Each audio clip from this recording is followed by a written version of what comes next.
In June, ruling on one of those cases, Trump v. Casa on birthright citizenship, you wrote this: federal courts do not exercise general oversight of the executive branch. They resolve cases and controversies consistent with the authority Congress has given them. When a court concludes that the executive branch has acted unlawfully, the answer is not for the court to exceed its power to.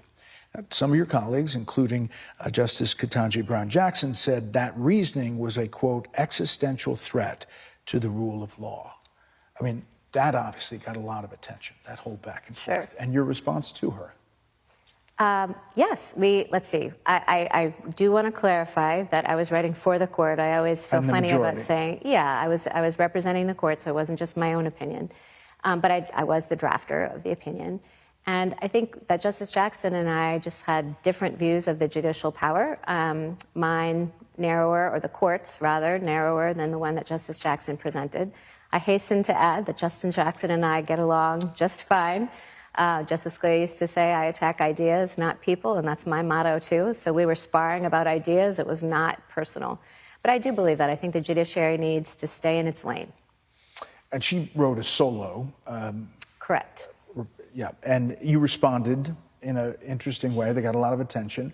You clerked for the late Justice Antonin Scalia, who was known also to have a pretty sharp pen at times. When it comes to your point of view and style, how do you see comparing or contrasting to Justice Scalia? It's hard for anybody to compare their writing style to his, because he was such a fantastic writer. So I'm sure, my writing does not hold a candle to Justice Scalia's writing. In terms of the heat, he was Italian, so I think he had naturally brought a little bit more heat to the pen. So I calibrate mine to the situation, and in that particular opinion, I was writing, in a little bit more of a forceful or, shall we say, spicy way than maybe I sometimes do. But as far as your point of view about the Constitution, a constitutionalist, the text, explain that for folks. So, in that way, you're close to Justice. Oh, yeah, of course. In terms of philosophy, I did. I learned from Justice Scalia. And in terms of philosophy, my philosophy tracks his. And that is that the Constitution's text controls, and the way to understand what the text means is to ask how it was understood by those who ratified it when it became law. And for the folks who say, well, the founders were dealing with completely different problems back then. They were not contemplating what a country could look like decades later. How do you, they want a living, breathing Constitution that changes. How do you respond to that? The genius of our Constitution, and I talk about this in the book when I describe originalism and describe our written Constitution, is that it's written at varying levels of generality. So sometimes it's very specific. The president has to be at least 35 years old. But sometimes it's very general. We're protected from unreasonable searches and seizures. We have freedom of speech.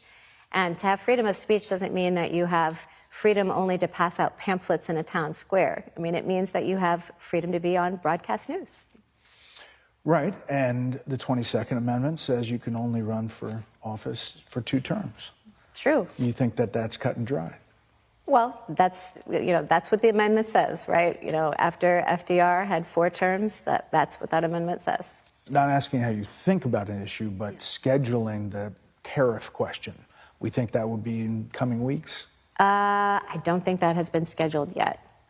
But we certainly take into account requests to move things along quickly when it's necessary, but that one has not been scheduled yet. To my knowledge, you might have more current information than I do. Well, I don't know about that. You live inside these walls here.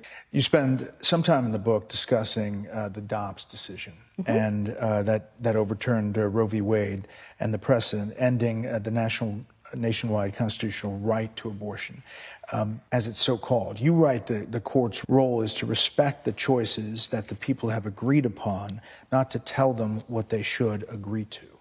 Yes.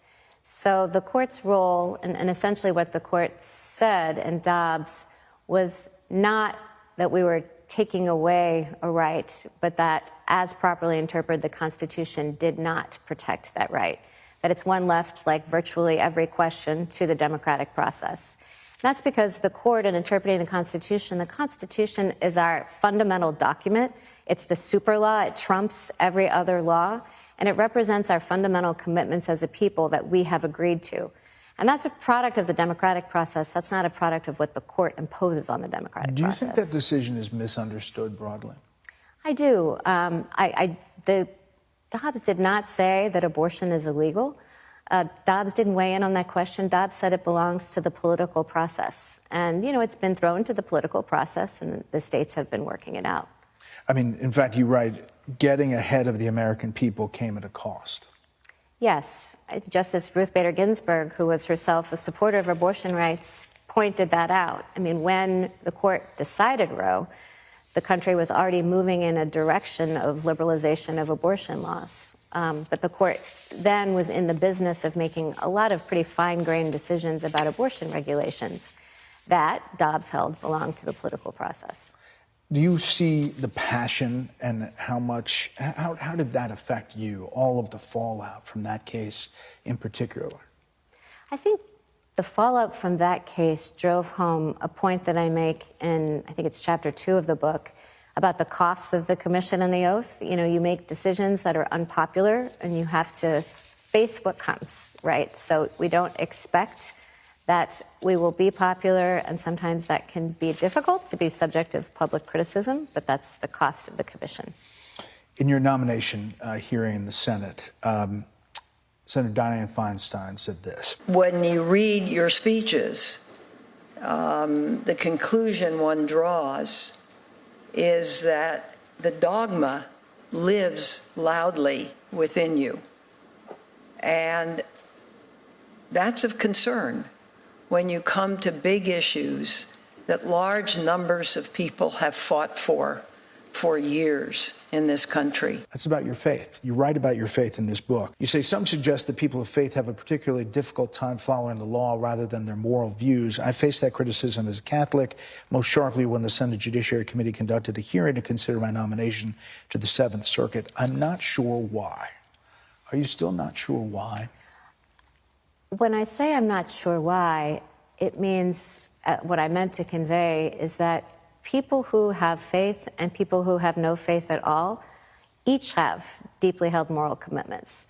I mean, I'm fortunate to know many people who do not have faith, who have deep, deep commitments to values. And so I say in the book, look, whether you are pro-choice because you think you're a secular humanist, but you think it is a fundamental moral right of a woman to terminate a pregnancy, or whether you're a person of faith who is pro-choice because you believe the same, or you are a person of faith who is pro-life, everyone, every single judge, every single person has moral commitments. And I just don't think it matters from where those commitments come. They all must be put aside if one is to judge. Your book has great pictures from all different times in your life, and also a picture that says 1,000 words, as you write, a snapshot of 2 justices riding an elephant together in India.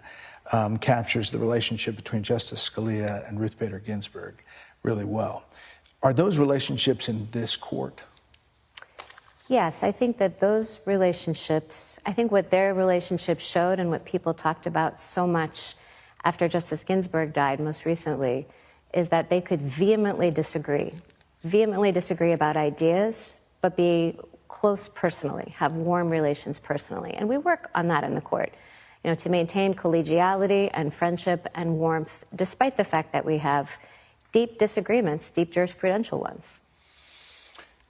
Are you concerned about security and where the country is going, specifically vis-a-vis the passion that you saw, the attempt we saw on Justice Kavanaugh, the security that you have to deal with day to day? Obviously, you have a large family, 7 children.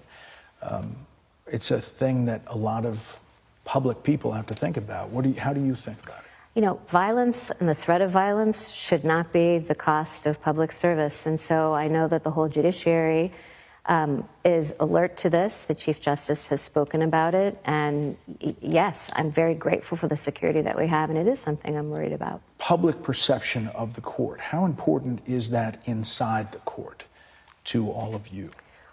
One reason I wrote the book is I want people to be confident in the integrity of the court, and I want them to understand our decision-making process.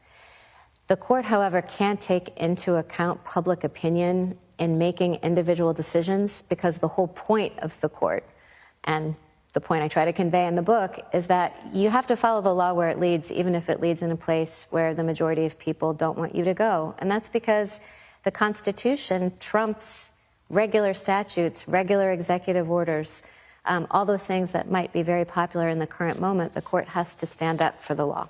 So what about that? Do you like doing this? Oh gosh, like every job, there are things that I like and things that I don't like. But the way that I try to think about the job is primarily public service. I am privileged to serve, and when people ask if I like it, typically what I say is, it is an honor to serve the United States. What's the biggest thing that surprised you now that you're into this time here? I think the biggest thing that surprised me was really the personal change of being a public figure. You asked about security before. You know, having security in tow was not something that I experienced when I was a law professor or a judge on the Seventh Circuit. That shift has been a pretty big adjustment. Well, the book is Listening to the Law, and thank you. We enjoyed listening to you. We Thank you, Brett. The time. Thanks a lot. Thank you. Want even more Fox News on YouTube? Become a Fox News Patriot today. Click join to find out how.